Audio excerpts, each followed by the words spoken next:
Ladies and gentlemen, on our behalf, I would like to acknowledge the traditional owners of the lands on which we are meeting and pay my respects to elders past, present and emerging. My name is Peter Abernethy and welcome and thank you for joining today's Health and Wellbeing Queensland webinar, Tactical Urbanism and Pop-Up Infrastructure for Active Transport. Health and Wellbeing Queensland is a young organisation, just turned one in the last few weeks. One of our missions is to endeavour to transmit information from the research community to the broader community. And consequently, you will understand why I'm very pleased to host today's presentation. But Health and Wellbeing Queensland is endeavouring to do a little bit more than that. We want to create a space where we can reflect not only on what Matthew's going to present to us, but our own personal understandings and assumptions. Could I ask you to post questions? Will help create that reflective space, and I'll get through as many as possible in the Q&A period. This webinar will be recorded so it can be shared with more of your peers and colleagues later. I'd like to thank and welcome Matt simultaneously for doing today's webinar. Matthew Burke is the Transport Academic Partnership Chair of Transport at Griffith University. His research interests are on active and public transport, travel behaviour, transport knowledge, transport planning, and the interactions between the design of our cities and our transport systems. I'd also like to acknowledge the input of Madison Bland, who his work has contributed to this presentation and its underlying thinking. Matt will take us through some of the theory of tactical urbanism, its possibilities for cities, and his team's research on its applications for walking, cycling and more livable streets. This work, as is all our work, is now coloured by COVID-19, which has led to a dramatic increase in walking and cycling. Bike sales have soared in Europe, North America and Australia.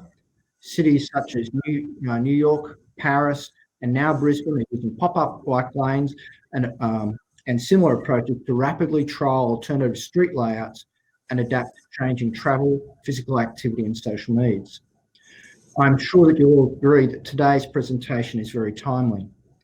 Again, I invite you to place your questions in the chat channel and the floor is yours, Matt. Great, thank you. And thanks for being here today, everybody. I am now going to share my little presentation. And so hopefully you will see the presentation arrive and we can get underway. Let's just wait for the technology to work and we should be off. All right.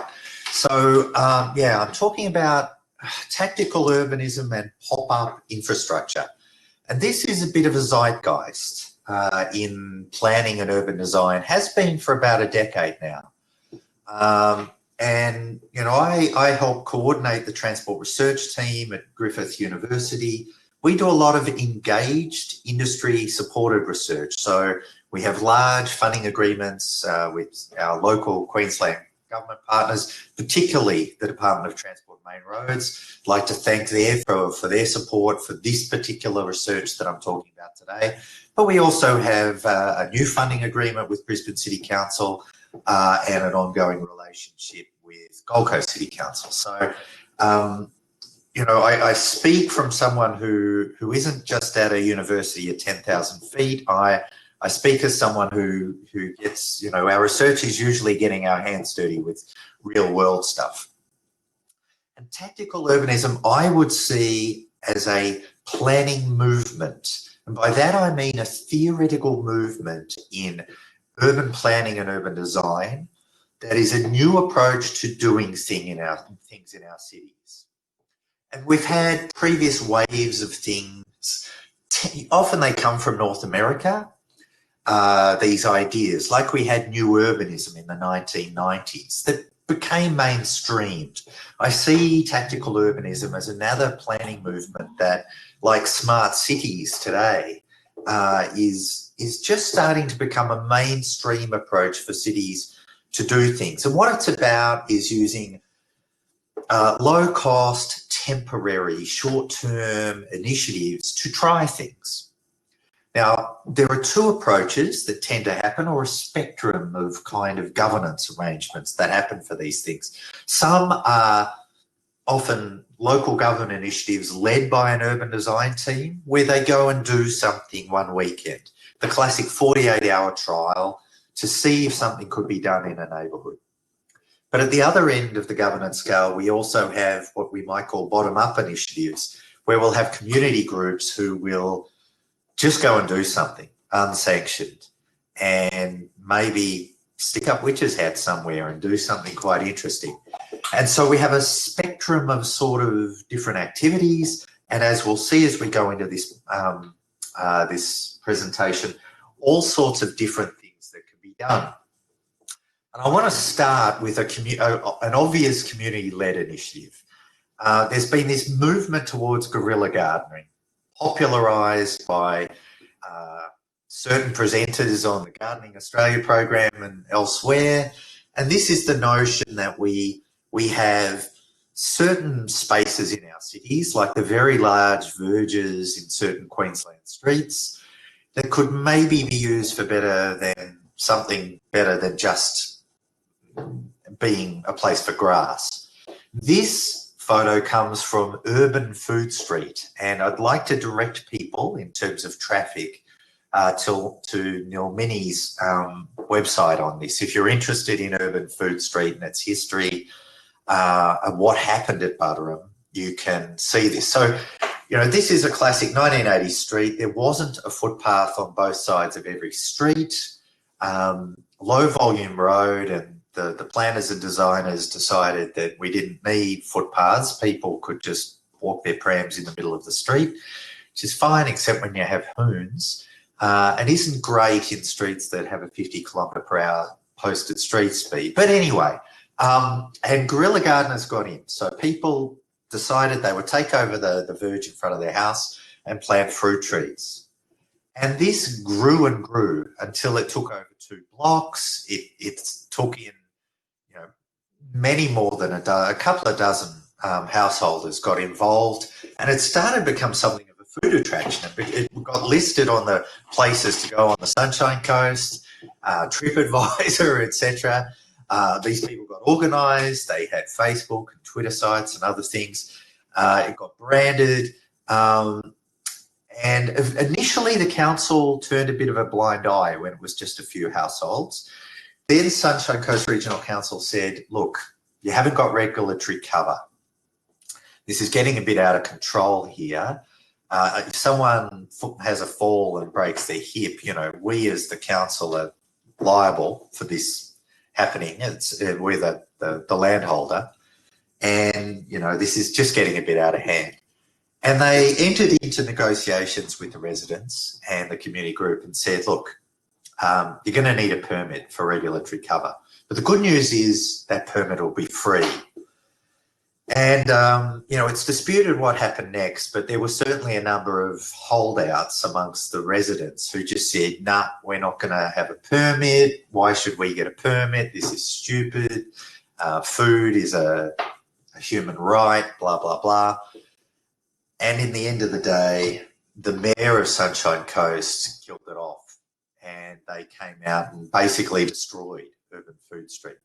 So this is an example of a community-led, bottom-up, unsanctioned legal initiative that certainly got awareness raising and other initiatives up, but didn't potentially lead to the long-term kind of sustainable initiatives that one might hope.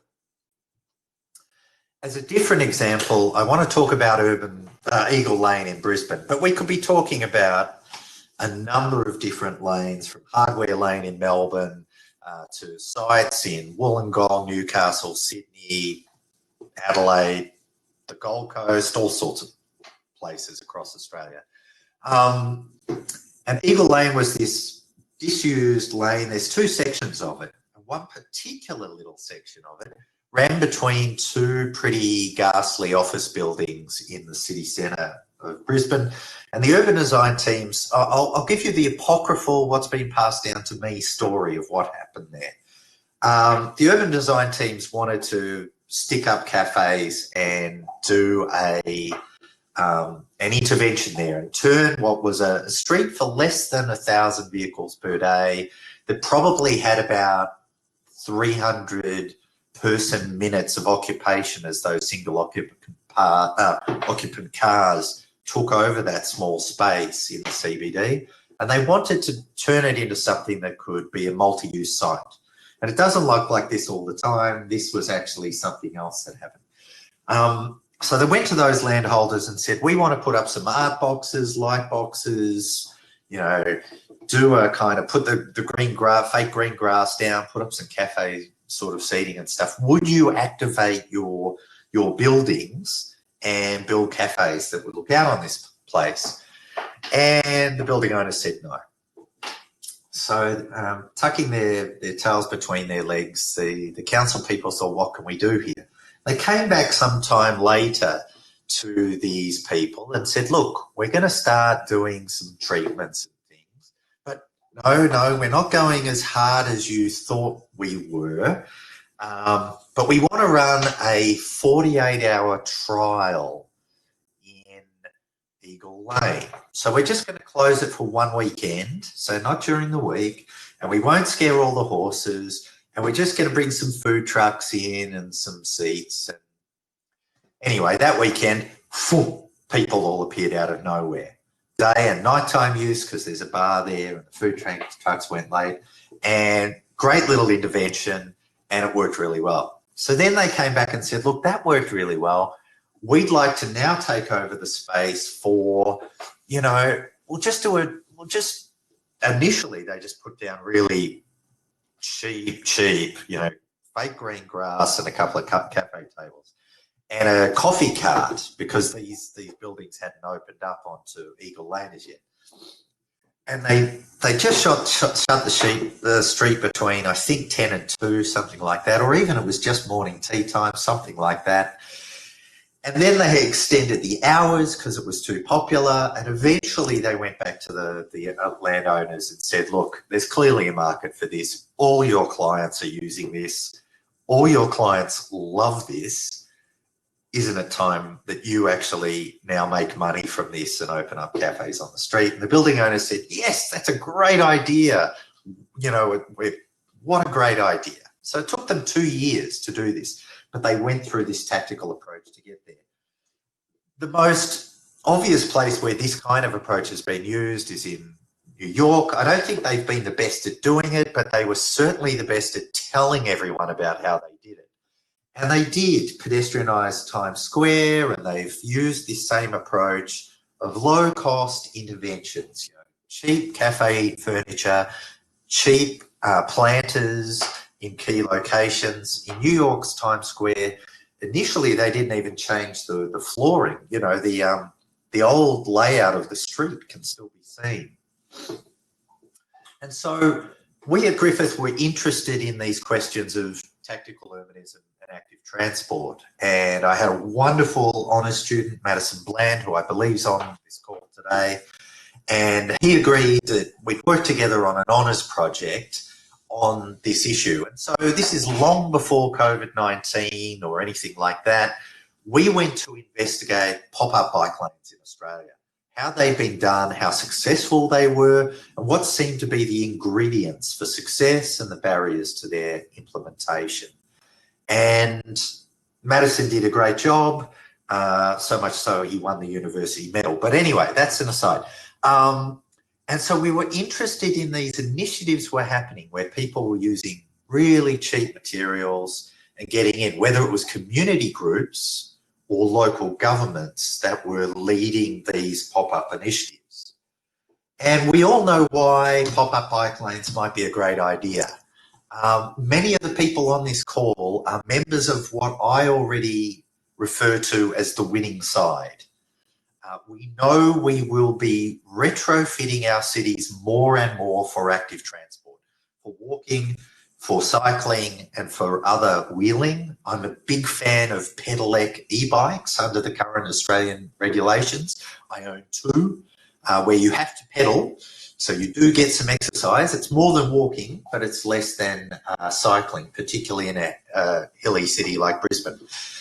But we know that a lot of our street environments are toxic to cycling, unfortunately. Posted street speeds are too high. We've got limited road widths where we've prioritised general traffic for cars. We have not great driver behaviour in Australia. That's improved a little with the 1 metre rules in different cities and jurisdictions. But there are some pretty anti-bike attitudes out there, unfortunately. And when we want to put bike lanes in a particular street, we often have opposition to that, sometimes from elected officials, sometimes from local business owners, sometimes from residents who don't want a bike lane in front of their house because they want to park, or their family members or someone to park once in a blue moon out the front of their house, or whatever other legitimate reason it might be. And so we came up with this basic research question to explore how tactical urbanism is best employed, I guess, to look at bicycle infrastructure and grow that overall cycling participation. And that led to a heap of sub-questions, and we went off. And so Madison, the first thing he did was to look at what was happening with tactical urbanism and cycling initiatives elsewhere. And so he identified that there were quite a large number that were happening, mainly in Europe, not in the UK or Ireland, and in North America, primarily in the USA itself. And the majority of these were unsanctioned, bottom-up, quasi-legal or illegal initiatives. There were quite a few that were collaborations between community groups and local authorities. And then there were a small number that were explicitly government-led. So a spectrum here in the governance sense of who was leading these initiatives. Now, most of these were to create bike lanes of some description, either a temporary bike lane where someone just painted some chalk or some temporary paint perhaps and put down some bike signals and said, look, that's now a bike lane. Some where it was a protected bike lane where they maybe did all what I just mentioned but put out traffic cones, planters, or in some spaces humans to create a human bike lane. And there were other initiatives to kind of convert a street cross-section in more detail, and what's called the complete streets initiatives, where you try to create space for walking, for cycling, and for everybody. And this can be achieved in a number of different ways. And so we looked at 3 key case studies that Madison was able to identify, and there was one in Brisbane, there was one in Melbourne, and there was a quite interesting initiative in Geelong that we had come across. And we think at the time that these were the only pop-up bike lanes that had really been done at that point in time in Australia. There may have been others, but we certainly weren't aware of them. These were accessible. I had some research money. You were still allowed to travel to Victoria in those days from Queensland, and vice versa. And so Madison jumped on a plane and we interviewed a stack of people in these different cities to kind of find out what had happened, what the intent of the initiatives were, the organisation of them, the governance of them, the regulatory cover that was kind of afforded, what went on, and what the outcomes were. And so by doing these interviews, we're not finding out just what happened, but why it happened and what these effects were, and how what their attitudes and perceptions were on them now with hindsight. And so the first initiative was a classic pop-up human bike lane in Brisbane. The initiative was pretty much about awareness raising. It wasn't necessarily trying to create a long-term permanent bike lane on this street. You can see the before and after here in this slide. It was only run for an hour. It was a community protest initiative, believe it or not. Local councillor got involved and he realised that there's a way in Australia to get these things up with regulatory cover, and that is if they are a legitimate protest. Street occupation is legal for a legitimate public protest, and in fact, police actually assisted on the day with this initiative as a protest. So it's quite an interesting way to get regulatory cover for what was a community event. And so, this quite interesting bike advocacy group in Brisbane, local group, got this up and did a pretty good job of it. An awful lot of media, TV, radio and other things on the day, good press and social media. And the outcomes were okay in terms of awareness raising, but not much else. And there was some pretty bad antagonisation of local government, where I don't think this initiative really enamored itself with the mayor, and there wasn't much in the long-term outcomes on the ground in these locations. And I wouldn't say that the initiatives that council have necessarily followed since were necessarily what this bicycle advocate group were after. So a bit of a mixed outcome in that sense, but demonstrating what the approach can do.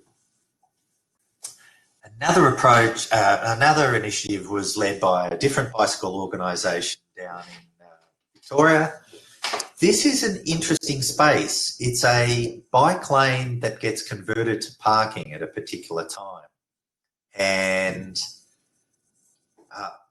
the group wanted to extend those hours of operation, basically, and show what a protected bike lane could do in this location. And so they, again, really cheap, go get some bollards, string them up. They ran it for only about half an hour. They, got people involved, again, a lot of press.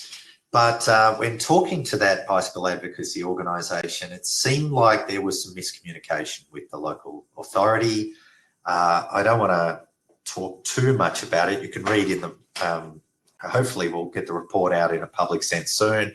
But there was some miscommunication even within that organisation. There were key leaders within that organisation not aware that this event was likely to happen.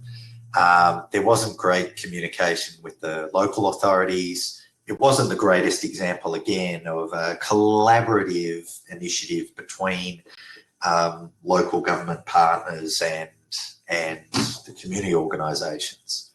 But, certainly got awareness raising. It was very low cost. It was easy to do.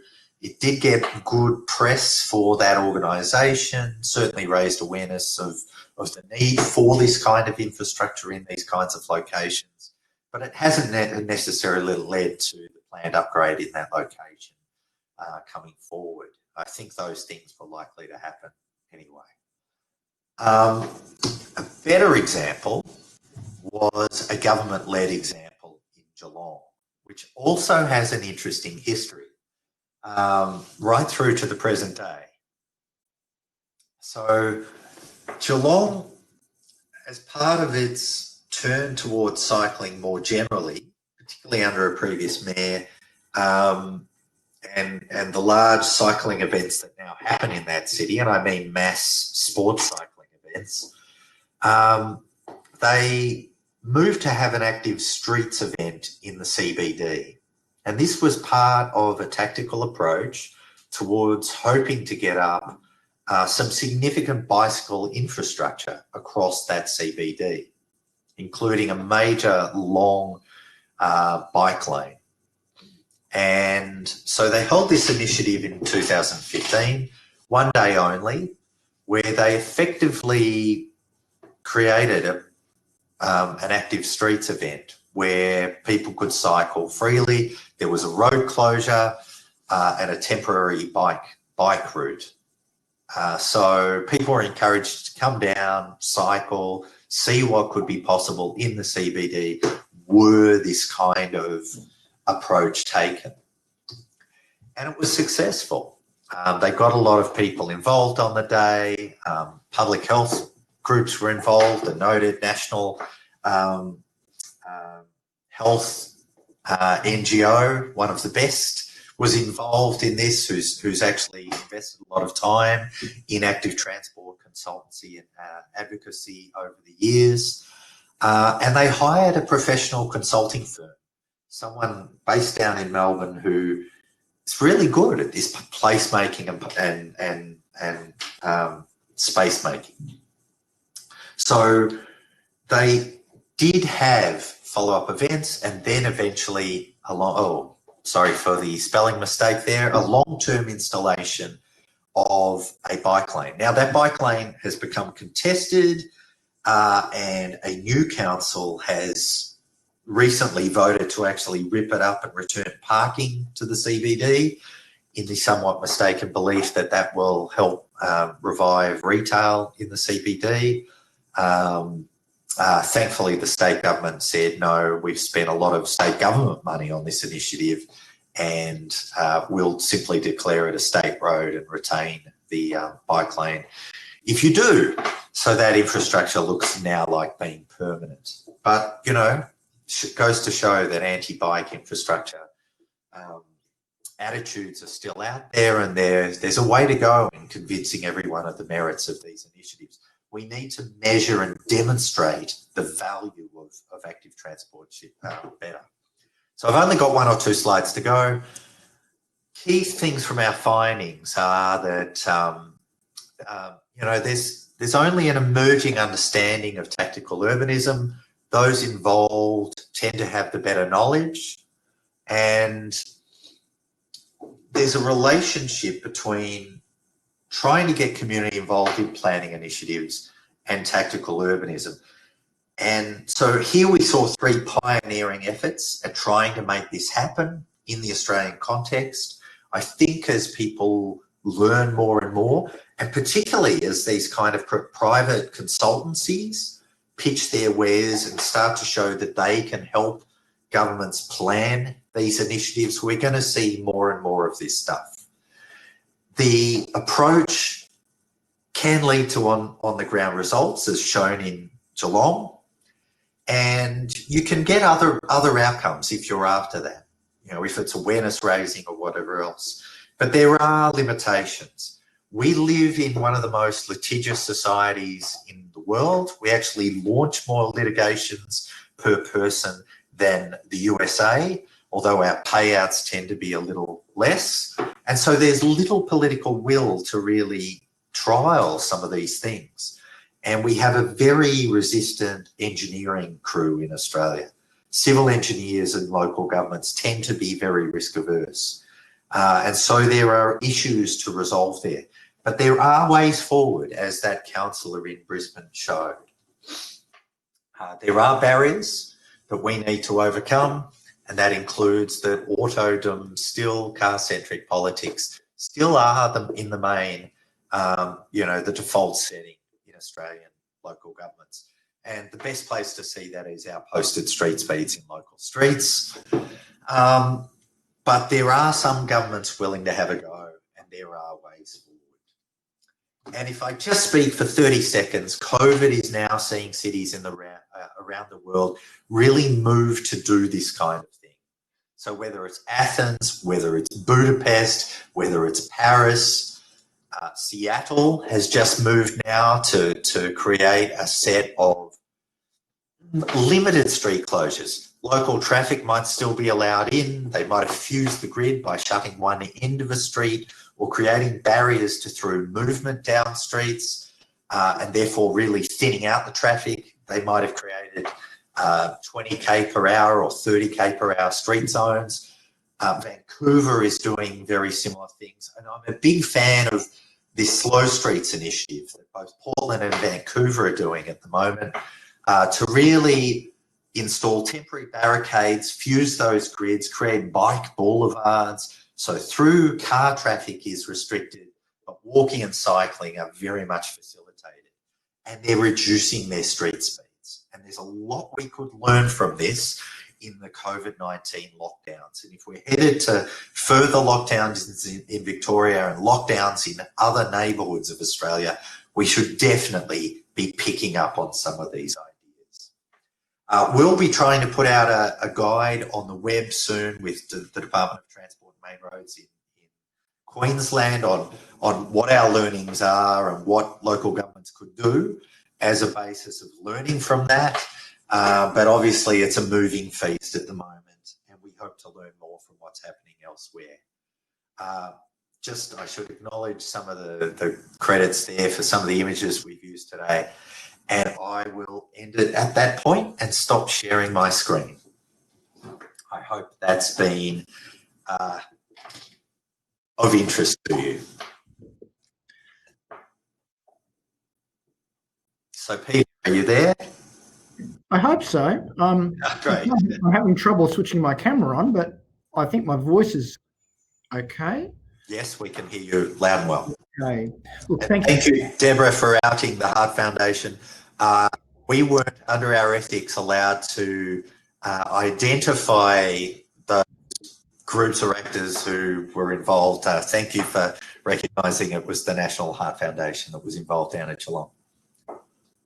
Okay. Look, Matt, first of all, let me make two general comments that aren't related to your presentation. What's really been lovely to actually see is the variety of people who have joined us from all over Australia for the webinar, and thank you, and it's been great to hear people connecting and reconnecting in the chat line, which has been very nice.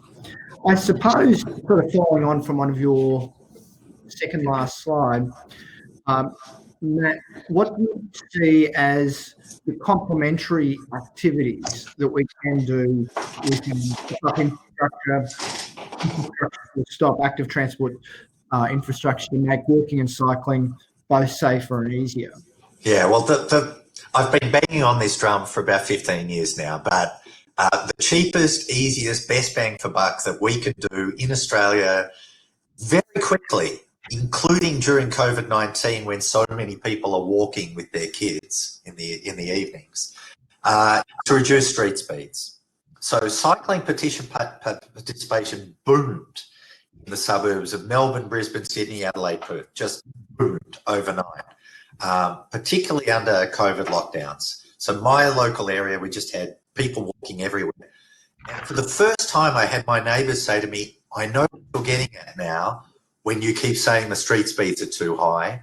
We had drivers driving far too fast near my kids. It was just crazy. We didn't have those issues in Denmark, in Sweden, in most of Germany, and there's a lot less of conversion of infrastructure for cycling, this kind of temporary activation happening in those areas because the street speeds are so low. When you get down to 30k per hour, there's just an awful lot less to negotiate between a cyclist and a car. It's so much safer. We have towns that are now doing this. We had a trial in Ocean Shores in Byronshire. They went to 40k per hour for a trial. It was so popular, they've made it permanent. And look, most of Germany is now 30k per hour.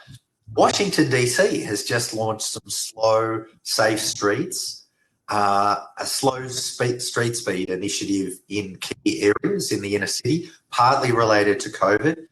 And the awful thing to say here is that they'd already gone to 40k per hour now, or 30k per hour, sorry. They're now going even less for their safe streets.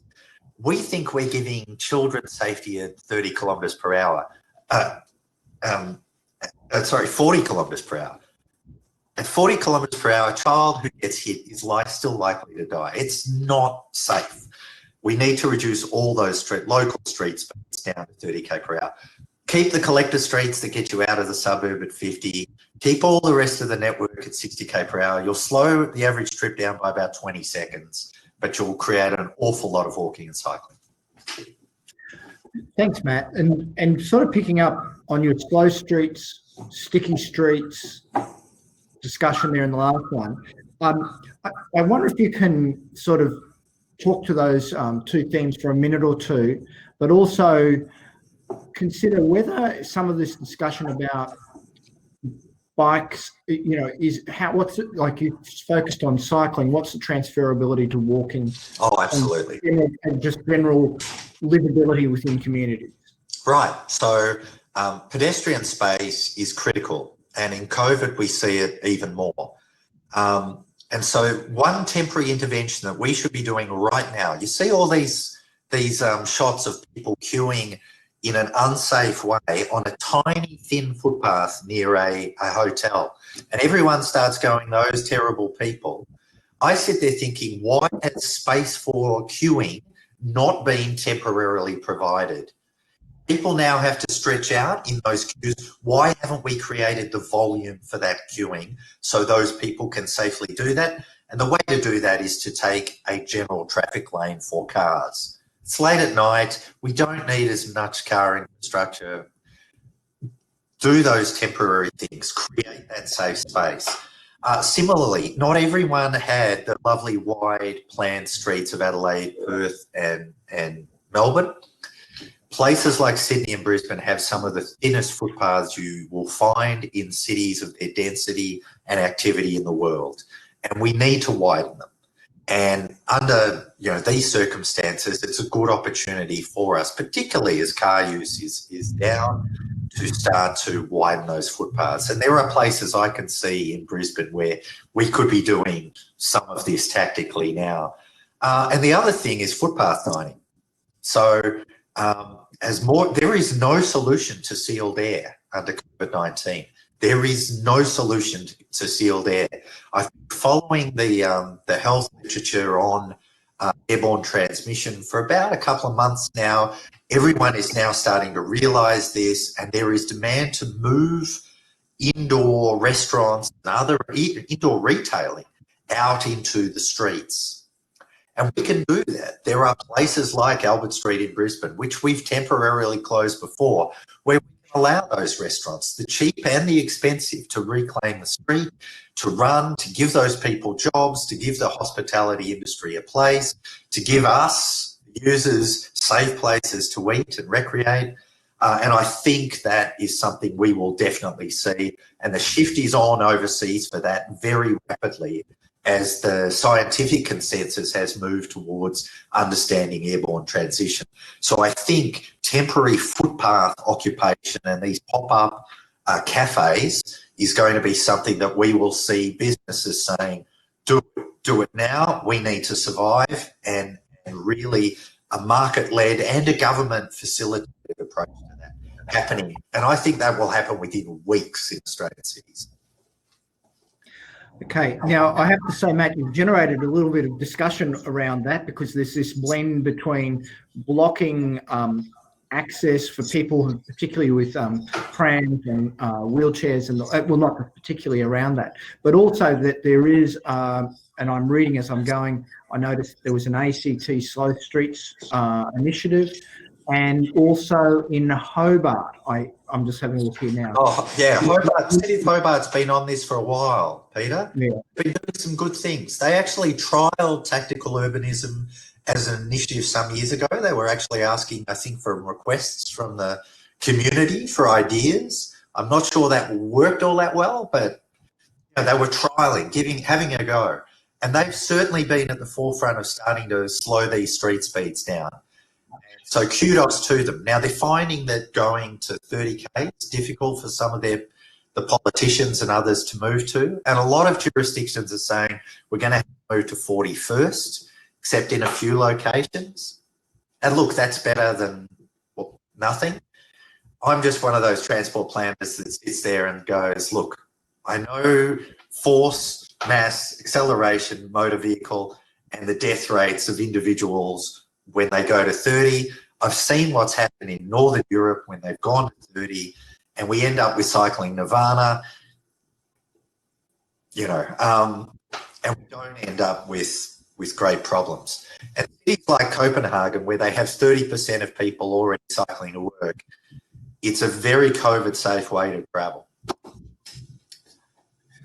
Okay. I think one of the themes that has come up with the various case studies you used is that some approaches were very collaborative with local government, some were very grassroots, others coming the other way. Clearly, what would be ideal is collaboration, but there are many voices in this conversation. So who do you think need to be in the conversation to discuss this? So clearly, you were saying many people online here are very sympathetic to that, but there are business owners that have a view about the stickiness of business or the importance of car travel to business. Who are the sorts of players do you think should be in the room to have this conversation rather than each other across the distance? Yeah, we can be thankful for some business owners for really catching the vision on this. So the food truck industry and others have realised just what's possible. And, you know, the food truck revolution in this country is classic tactical urbanism, making use of spaces that were otherwise dead and turning them into something great. And that's been wonderful, but it took regulation to change for that all to really occur. You know, it's only 50 years ago that you were fined for serving food outdoors in Queensland. Tim of Tim's Cafe in Canberra went to jail for serving cake outdoors, you know, crazy stuff. So businesses are a big part of this, and there are slowly but surely business leaders starting to understand this. The property industries were slow to really start to understand this. We now have some more sophisticated actors starting to come in and get involved in this. So a lot of the activation of inner space now is actually being led by the development community in Brisbane. Developers like Aria, who've really caught the understanding of how this could be used to facilitate transformation and actually sell units. Others that need to get involved, I think that we have still a problem of NIMBYism in Australian suburbia that has a tendency towards the ossification, the setting in stone of the street. And we have particular regimes, and by that I mean the way we do things in streets, that are really behind best practice. So my street just got relayed. No offence to the Brisbane City Council, it's just I happen to live in Brisbane. But this happens all over Australia. My street just got relayed. No one knocked on my door and said, look, it's the first time in 20 years, 30 years, we're fundamentally relaying everything in your neighbourhood and fixing up the sidewalk ramps and doing all of that. No one came and said, what are the 4 little modifications that would make this more walkable? And no one sat there in the council and said, what are the things we will do to make this all more walkable? They just did the relay job. If it was Denmark, there would be a process where they come to all the residents and they say, 30-year time frame, they come in a couple of years before they do it. They say, you're up for your time horizon. Here's the community consultation exercise. How can we redesign the streets to be better for you? We're thinking about this and this and this. What do you think? And they end up fundamentally making their streets more walkable on each iteration. We don't have any agency as residents to change our local streets. I really, you know, here I am an expert in this stuff, and I didn't even know they were relaying until machines basically started arriving in the neighbourhood. And we've got to change that. We've got to create a way for agency to bring communities together, because we can change our suburbs, but they're pretty unwalkable in a lot of Australia. Matt, there's been a comment here about, you know, most of the examples we've been talking about have been in larger places, though I know Geelong likes to call itself a regional centre. But what about other sized cities and the urban areas that, you know, a lot of us, well, in particular Queensland, we have about 10 cities with 100,000 people each. Are there any examples there of interesting developments that you'd like to share? There's regional towns all over Australia doing absolutely great stuff. Have a look at Wodonga. They've traffic calmed and thinned down a major arterial. And look, the plants are a bit small still, and you go there, but you can see what it's going to be once there's a bit of height in those trees. You're going to have a magnificent main street again in that town, which used to be the main highway, the main drag coming through town. Really good placemaking. They've converted the old railway station into possibly the best cafe outside of Queensland, and it's awesome. You know, reused heritage infrastructure, just great placemaking and great public realm. And they're starting to turn Wodonga from a town that no tourist ever wanted to go to being a place you'll actually stay in and then drive to Yakandanda or Beechworth or whatever. And that's a major change for a city like Wodonga. Now, obviously, they're going through troubles at the moment with the border. I hope they're resolving that. But that is a local government who's caught a vision about placemaking, urban design, who's done little festivals with the food trucks and other things to show what might be possible, who did Friday night temporary closures of their main street to show what might happen if they thin the street, and created space for restaurants or outdoor retailing, and now have made permanent the design there. So those kinds of initiatives, you know, that's just bread and butter for an urban planning team in a local town to really think about how to revitalise a town. So Wodonga, you know, a pretty unfashionable town of the last kind of 100 years, is now starting to become a place to actually go and see and do stuff, and that's awesome. Yeah, I think there's a really interesting question come through. I think. Now, Matt, changing tack, given your broader interest in transport and public transport, what insights and ideas would you like us to consider in relation to the train and bus use in the age of COVID-19? What do you think is happening? Yeah, it's a problem. So we saw like a 90% decrease in Queensland for overall patronage on the TransLink, bus, rail, light rail networks across SEQ as a whole.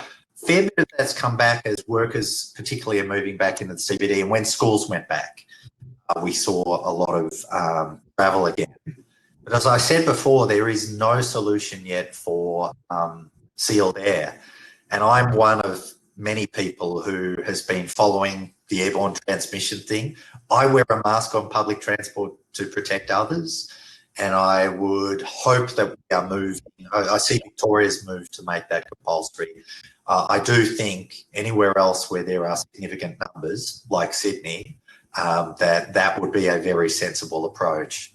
But we are going to see, in Europe, we saw a significant uptake as work came back, people shifting from public transport to car, and then as the congestion became too much, to bike. Bike became a significant thing for short to mid-term trips, mid-distance trips, and especially e-bikes. E-bikes are now just taking over bike sales. And it's happening here. So all of us have seen private e-scooters and e-bikes. Oh, some don't allow the e-scooters yet. We allow them up here in Queensland. The better designed ones have a better trauma rate than the worst designed ones. Don't get the ones with the small wheels or with the wheels that lock up from firms that have had to. I've got to be careful what I say, but the ACCC has just sent some very firm words to one of the operators of the public scheme up here in Queensland.